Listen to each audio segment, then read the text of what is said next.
If you're looking for proven ways to take your fundraising results to the next level, you're in the right place. Welcome to the Intentional Fundraiser Podcast, hosted by Tammy Zonker. Tammy has trained and led thousands of nonprofit organizations to collectively raise more than $500 million and is also recognized as one of America's top 20 fundraising experts. This is the podcast where Tammy equips and empowers amazing fundraising pros like you to transform your fundraising so you can transform the world.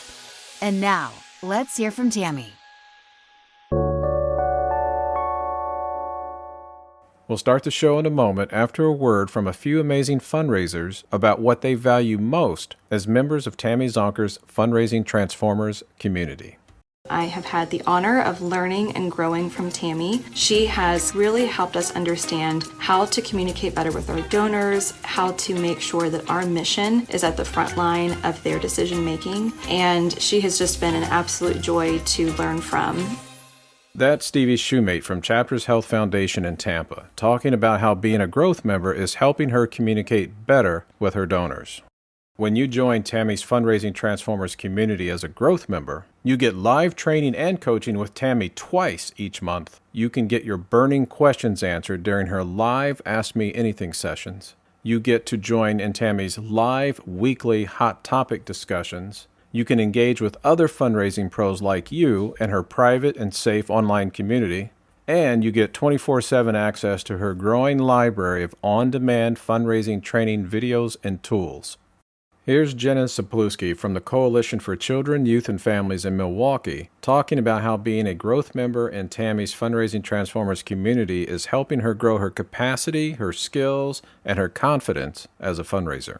It's been so helpful for me to grow my capacity and my skills. I feel more confident knowing that I have Tammy and the Fundraising Transformers group for support. I've reached out to Tammy and the group on several occasions, whether it be just some wording for an email to say, hey, can somebody give me just a little bit of feedback on this? I'd love your thoughts before I send this out for an initiative. We'll hear more later in the show about why Jenna values having access to Tammy's members-only on-demand training library. To learn more about the Fundraising Transformers community, visit fundraisingtransformed.com/growth.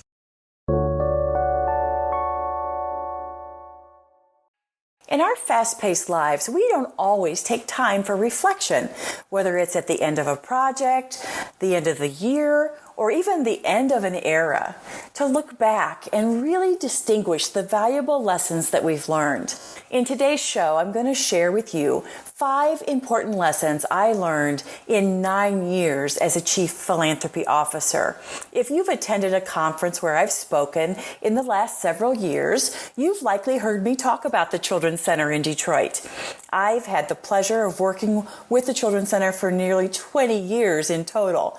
First, as a fundraising trainer and coach, then as a part-time contractor to cover staffing shortages, and then a few years later, I became an employee and served as the Chief Philanthropy Officer for 9 years. It was there that we tripled fundraising results in the first 3 years, emerged from the Great Recession of 2012, and like you, began a pandemic journey that we didn't see coming.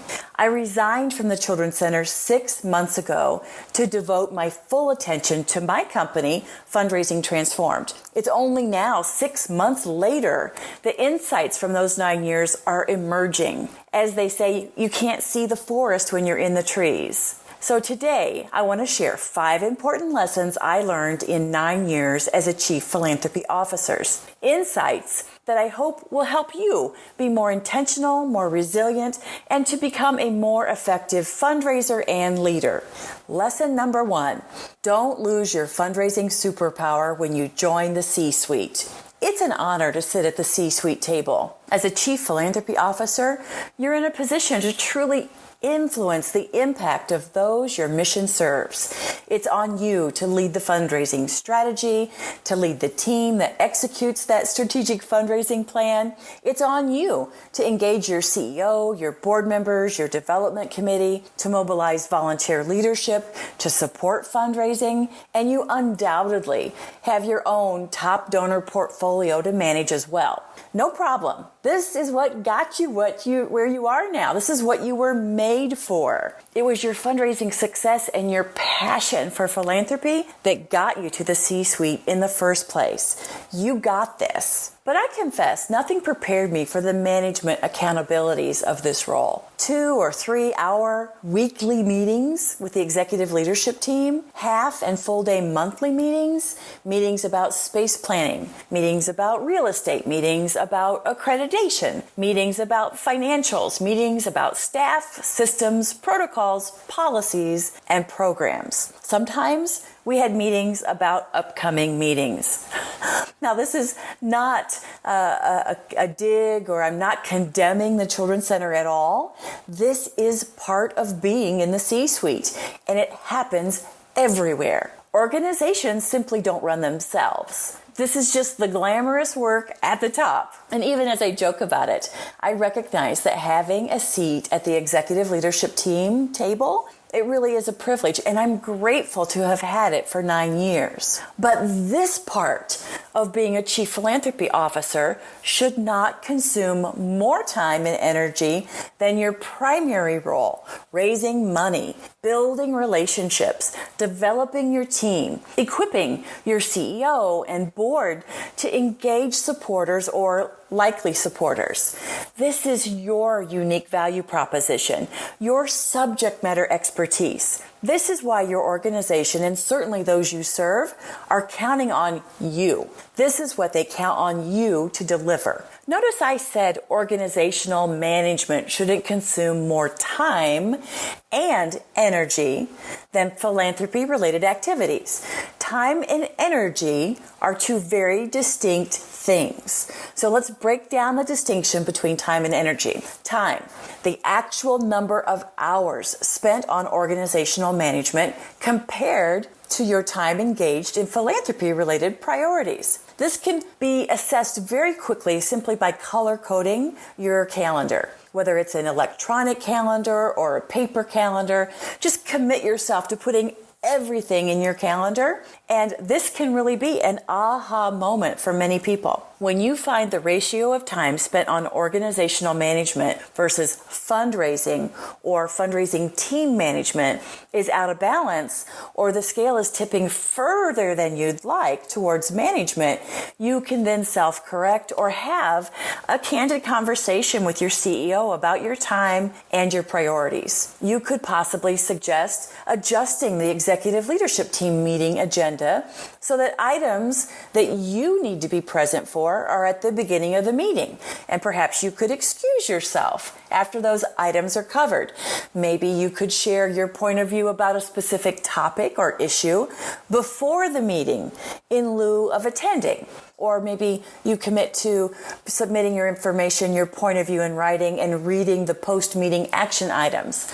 It might be mildly annoying to your other C-suite colleagues at times, but they will forgive you when you close those 5, 6, and 7-figure gifts. Energy. Now, this one's a little bit tougher. Do you ever leave a 1 or 2 hour meeting and feel so emotionally drained that it's hard to pick up the phone and make those 10 donor calls that you had on your calendar? Maybe it was a meeting where you didn't feel heard. People talked over you. You felt dismissed. You strongly disagreed with the direction the group is going.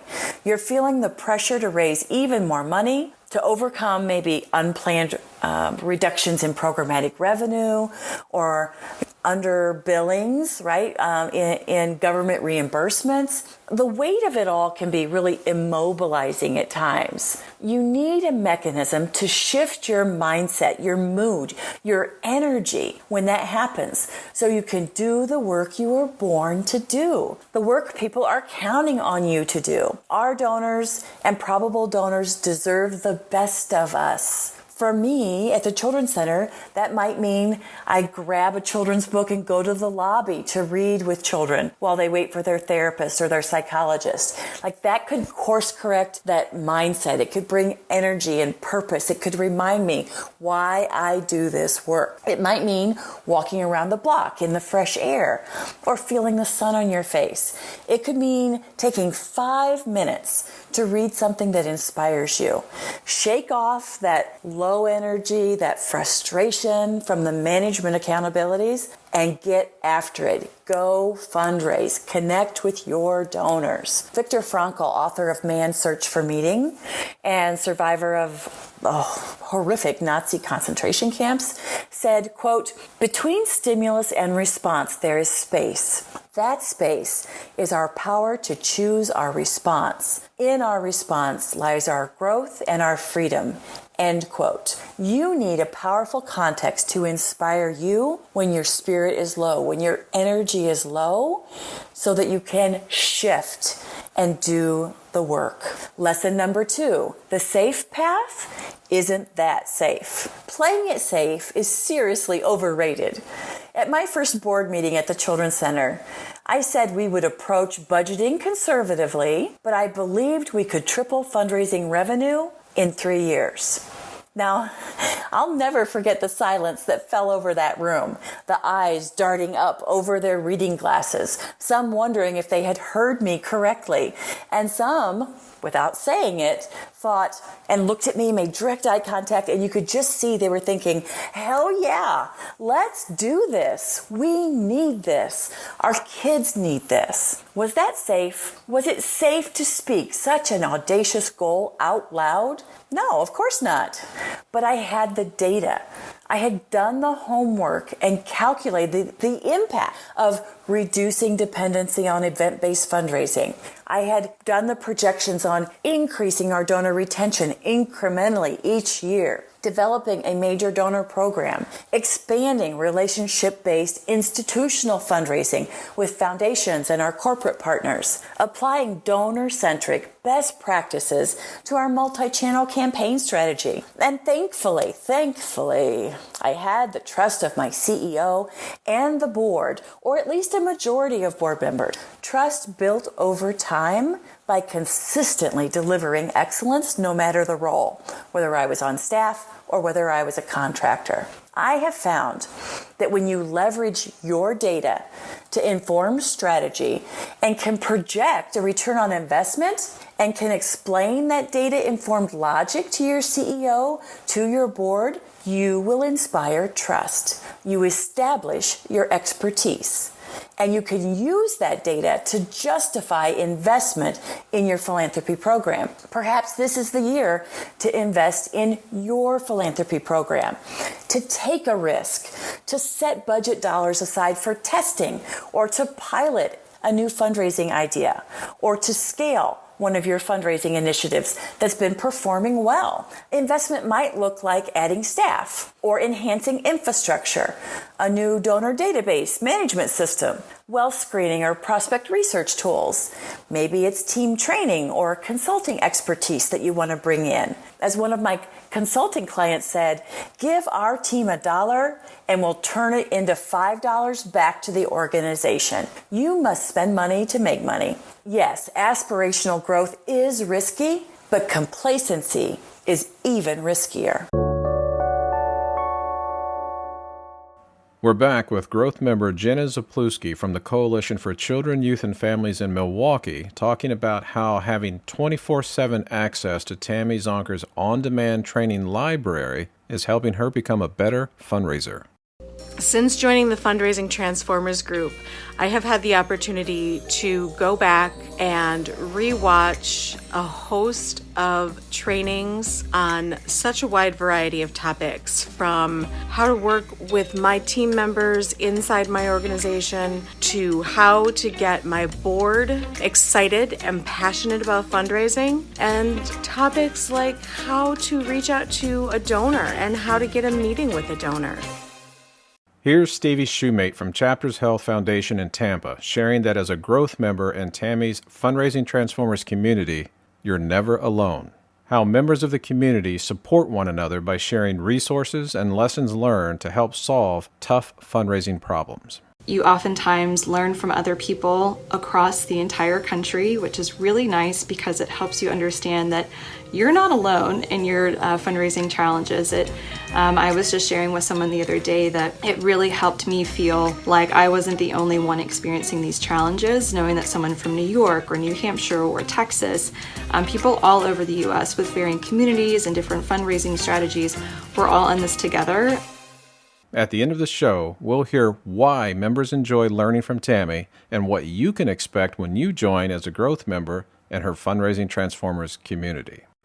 To learn more about the Fundraising Transformers community, visit fundraisingtransformed.com/growth. Lesson number 3, grow your people and you'll grow your fundraising results. My learning curve was huge when it came to day-to-day management of a team. I've been an entrepreneur, the individual performer. Even in high school sports, I was on the gymnastics team, an individual performer contributing to an overall team score. For decades, I've been the conference keynote speaker, the workshop trainer, the board retreat facilitator. You see the trend here. I come in to deliver some inspiration, some turnaround strategy, and practical how-to tactics to take fundraising to the next level, and then I'm gone until you need me again. A fundraising Mary Poppins of sorts. It really takes something to live together as a team, day in and day out. I've always thought of myself as a great leader and an okay manager. To be completely transparent, most days I didn't find the day-to-day management of people very life-giving, even though I really liked my staff as individuals, and I know some of you can relate to that. If you're a Strength Finders fan, my top strengths are strategic, futuristic, activator, focus, and achiever. If you're a DISC fan, I'm a high I, influencer, and a high D, driver, but a low S and C, stability and consistency. All that to say, day-to-day activities and maintenance mode are not my jam. Come to me when you don't know how to move a donor relationship forward, when you can't get the visit. Come to me when you want to talk through an automated process workflow for monthly giving or to create a major donor journey, or when you want to create a 3-year strategic fundraising plan. Let me lead an in-house training on donor development or a gratitude campaign, and oh yeah, baby, bring it on. Like, that is my joy. But when some staff struggle to get their time sheets in on time, or have a conflict with a peer who's maybe late on getting in an agreed upon deliverable, when staff have a hard time saying no thank you to well-intentioned people who want to host like a t-shirt fundraiser to benefit your agency with little to no return on investment, I find that really sucks the very life out of me. You know, to intervene or to coach these day-to-day people issues, it's not life-giving. Now, it's important. These are all necessary issues to be managed, just not issues I enjoy managing. And I think it's important to know yourself. And I learned a lot about myself in this role.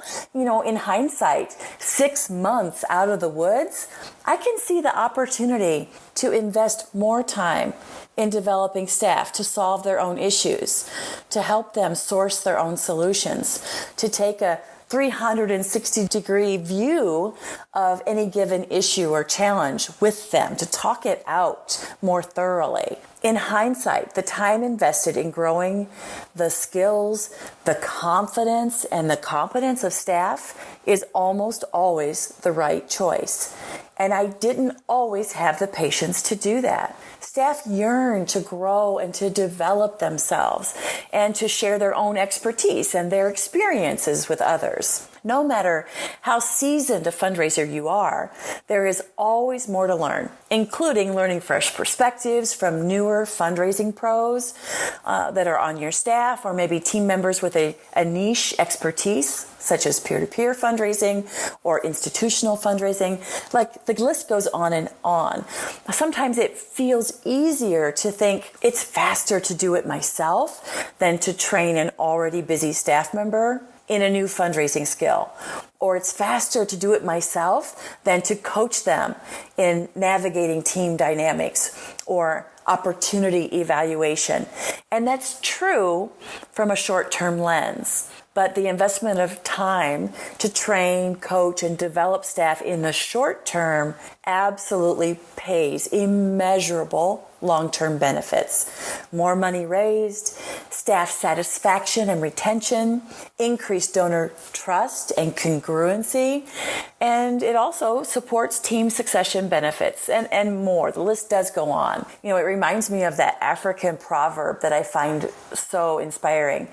It goes, if you want to go fast, go alone.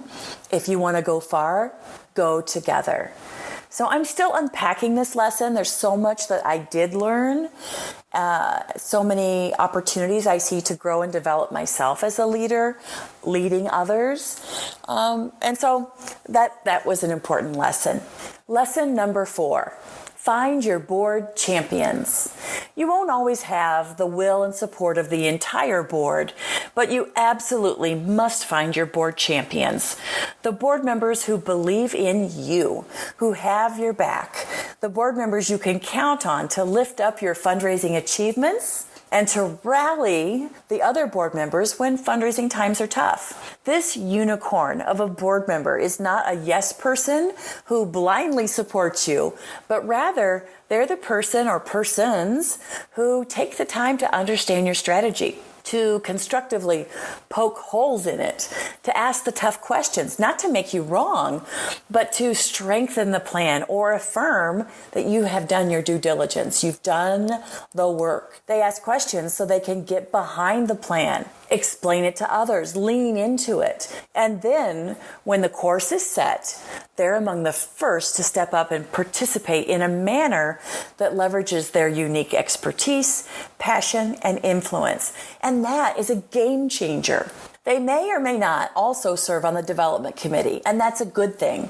One of my biggest board champions at the Children's Center was Dan. He chaired the finance and investment committees. A seasoned financial advisor by profession, he understood investment and return on investment.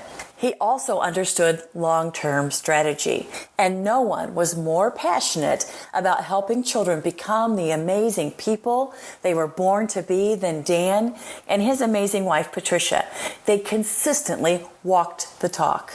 He arrived at board meetings prepared for the consent agenda, served on a committee, and as I said, in Dan's case, chaired 2 committees. Both introduced others to our organization and hosted tables at fundraising events or purchased tickets and certainly bid on auction items. They gave a personally significant gift every single year, which was also matched by Dan's employer.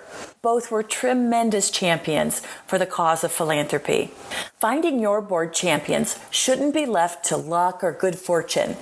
It's a 2-part process that begins with recruitment. Finding people who are passionate about your work, your mission, and you've witnessed that passion firsthand in your fundraising efforts and through committee service. They're the people who attend your events, give to your year-end campaign, attend and bring others to your tours, sponsor your programs, whether that's through their company or personally.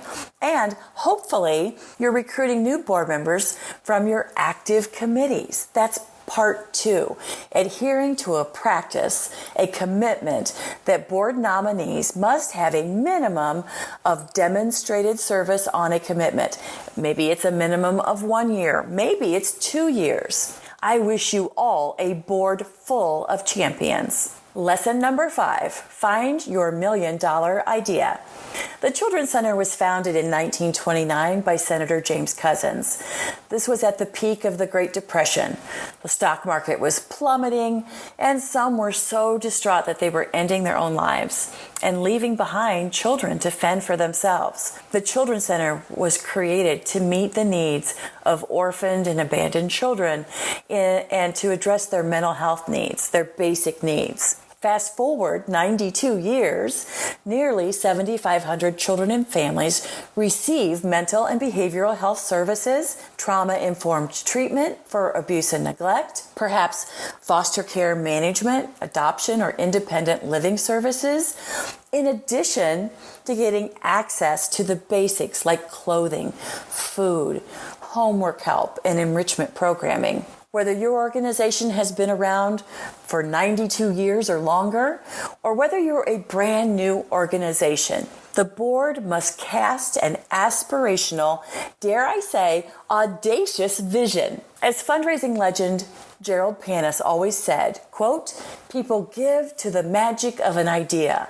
They give to change or save lives," end quote. You can never lose sight of that. Complacency is the kiss of death to a fundraising program. It reminds me of a story about a fundraiser. I'll call him John. John was good at developing relationships with people who really cared about his cause. He was fortunate to have a very generous donor named Tom, who became his go-to donor. You know the go-to donor, the incredibly generous person that anytime there's a special need or a fundraising gap, John would call Tom and Tom would write a check. $5,000 here, $10,000 there. Whatever you need, John, I'm happy to do it. Our fundraiser, John, opened the paper one day and saw a photo of his donor, Tom, and a headline announcing that Tom had made a $1 million gift to another organization. Now, John was gobsmacked and more than a little hurt. So he pouted around his office the entire morning, and by early afternoon, he mustered up the nerve to call his donor, Tom. Tom answered the phone on the first ring. "Hi, Tom. I saw the paper today. Congratulations. How wonderful for you and for them. But I have to ask, why them? I know you care deeply about our work. So why not us?" To which Tom replied without hesitation, "Well, John, it's very simple. You never brought me $1 million idea." I shared that story at a board retreat the Children's Center hosted in an attempt to shake things up a little bit. At that time, our big, hairy, audacious goal was to be recognized as the best children's mental and behavioral health agency in the nation. Evidence of achievement would include being recognized with a coveted Malcolm Baldrige Award of Excellence. While aspirational, it's not directly connected to changing or saving lives. Would your donors give so that you can be recognized nationally? Now, arguably, to be recognized with such a well-respected award does imply that you are excellent at meeting your mission. But I believe the most powerful and compelling aspirations are clear, simple, human, and relevant. Fast forward 4 years, the Chief Clinical Officer at the Children's Center leaned in to the $1 million idea call to action and set the table for what is now known as the Crisis to Connection Imperative for our Black boys. A 5-year, $10 million trauma-informed approach to dismantling systemic racism and generational poverty that left unaddressed puts our Black boys on a fast track to prison and a lifetime of suffering. Because we believe that when you heal children, and Black boys in particular, when you heal children, you heal Detroit. So what's your $1 million idea? What transformational, audacious calling would you answer if you knew you could not fail? That, my friend, is your key to the castle. That is the magic of an idea that will inspire your donors and forever change your community. And dare I say, change the world. Do that. Well, my friends, those are the 5 most important lessons I learned in 9 years as a Chief Philanthropy Officer. I hope you found them helpful and thought-provoking on your fundraising journey. We're back for a final word about Tammy Zonker's training style and what you can expect when you join as a growth member in her Fundraising Transformers community. Here's growth member Jenna Sapluski from the Coalition for Children, Youth, and Families in Milwaukee. Tammy is so encouraging. She's very empowering. She really wants you to succeed in your role. And that really comes through with everything that she does, from the monthly coaching calls to the monthly webinars. The guidance I've received from Tammy and other members of the Fundraising Transformers group has always been so constructive, so beneficial, and you can tell everyone in the group wants everybody else to succeed, because we all know what a challenging job it can be to fundraise for our wonderful causes and our organizations. You may be asking yourself, can a growth membership really help me improve my fundraising results? Is it worth my time? Laurel Groh from Phoenix Family in Kansas City shared that her organization increased charitable dollars raised by 132% since joining as a growth member. Becky Chambliss from Awake in Anchorage, Alaska shared that her organization increased donor retention from 13% to 69% in about a year using what they learned from Tammy's training. And growth member Amanda Johnson from Multiplying Good in Indianapolis shared that her organization exceeded their annual fundraising goal by 104% and grew overall giving by 13% in 1 year by applying lessons learned from Tammy as a member of her Fundraising Transformers community. Here's member Stevie Shoemate again sharing how she and you can grow your fundraising skills as a growth member of Tammy's Fundraising Transformers community. This is the first fundraising role that I have ever been in before. So at 30 years old, I'm kind of wondering, well, how do I rocket launch my fundraising expertise? You learn from Tammy Zonker. That's what you do. Become a member of the Fundraising Transformers community. To join our live monthly training and Ask Me Anything sessions and get access to our growing library of on-demand training videos and tools and share lessons learned with other fundraising pros like you in our private and safe online community, visit fundraisingtransformed.com/growth, click join, and get started today. That's it for this episode of the Intentional Fundraiser Podcast. If you like this podcast, subscribe and download each episode on your favorite podcast platform. Share it on social media with the hashtag #TheIntentionalFundraiser and tag me, Tammy Zonker, and you'll be entered into a drawing for some great swag, books, and courses. And if you like today's show, you might also be interested in becoming a member of my Fundraising Transformer community, where I go live twice a month with my members with fundraising training and group coaching to help transform those fundraising issues that keep you awake at night, where I pull back the curtain on how you can take your fundraising results to the next level by teaching ways you can improve your development operations, create a results-driven, donor-centric development plan, strengthen donor relationships, improve your donor retention rates, and build a raging monthly giving program and a successful major gifts program, and how you can approach each day to ensure you'll perform at your highest level so you can be the best fundraiser and the best person you can possibly be. Thank you for showing up and for having the courage and determination to transform your fundraising so you can transform the world. Bye for now.